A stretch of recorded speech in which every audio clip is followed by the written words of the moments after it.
títí di àsìkò yìí ni ọ̀rọ̀ náà tó sì ń jà rìnrìn níléèwé gíga olùkọ́ni tó wà ní ìlú Ìjàgùn ní ìpínlẹ̀ nítòsí ìlú Ìjẹ̀bú-Òde ní ìpínlẹ̀ Ògùn.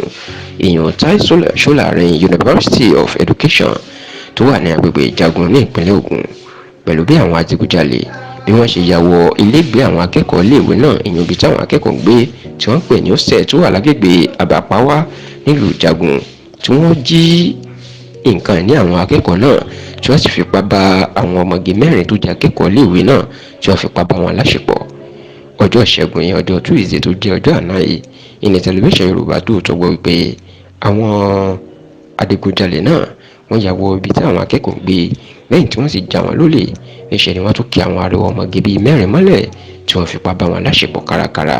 Níṣẹ́ ni ìṣẹ̀lẹ̀ yìí máa di ariwo ńlá tí inú bí ọ̀pọ̀ àwọn èèyàn tó sì jẹ́ pé níbi tí àwọn adigunjalè náà fi ipá bá àwọn akẹ́kọ̀ọ́ mẹ́rin náà láṣepọ̀ dé, ilé ìwòsàn ni wọ́n wà lásìkò tá a ṣàkójọpọ̀ ròyìn yìí tí wọ́n ti ń gba ìtọ́jú.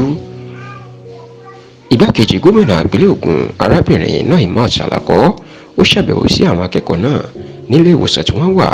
Bẹ́ẹ̀ ló jẹ́ kó mọ̀ pé ọ̀gá òun yẹn gómìnà Dàpọ̀ Abíọ́dún ló rán òun láti wá ṣàbẹ̀wò. Bẹ́ẹ̀ ló ní àwọn kò ní fìlà ojú sílẹ̀ kí àwọn ẹniṣẹ́ ibi kan máa ṣe àwọn akẹ́kọ̀ọ́ àwọn ní ìṣekúṣe ní ìpínlẹ̀ Ògùn. Bẹ́ẹ̀ lóbìnrin náà bá kọmíṣánná ọlọ́pàá ìpínlẹ̀ Ògùn ọ̀gbẹ́ni Bíọ́dún Alámùtù, kọmíṣánná ètò ẹ̀kọ́ ìpínlẹ̀ Ògùn ọ̀gbẹ́ni Abíọ́dún Arígbàbù ó bá wọn ṣe ìpàdé lórí bí irú ìṣẹ̀lẹ̀ ìbànújẹ́ náà kò ṣe ní ṣẹlẹ̀ mọ́. Alukoro ọ̀kan lára àwọn ọ̀gá iléèwé Tai Solarin University of Education ọ̀gbẹ́ni Dàpọ̀ Òkè ó fìdí ìṣẹ̀lẹ̀ yìí múlẹ̀ o.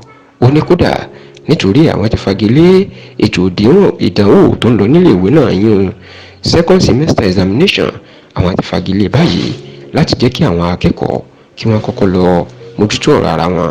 Bẹ́ẹ̀ lọkùnrin náà ó gba àwọn akẹ́kọ̀ọ́ nímọ̀ràn pé kí wọ́n ṣe ọ̀rọ̀ ara wọn ní ojú alákànfẹ́ sọ́rí o. Ó ní nígbàkúùgbà tí wọ́n bá ti kẹ́fì nǹkan burúkú kan tàbí nǹkan tó léwu kí wọ́n tètè máa fi tó àwọn aláṣẹ iléèwé àtàwọn agbófinró létí.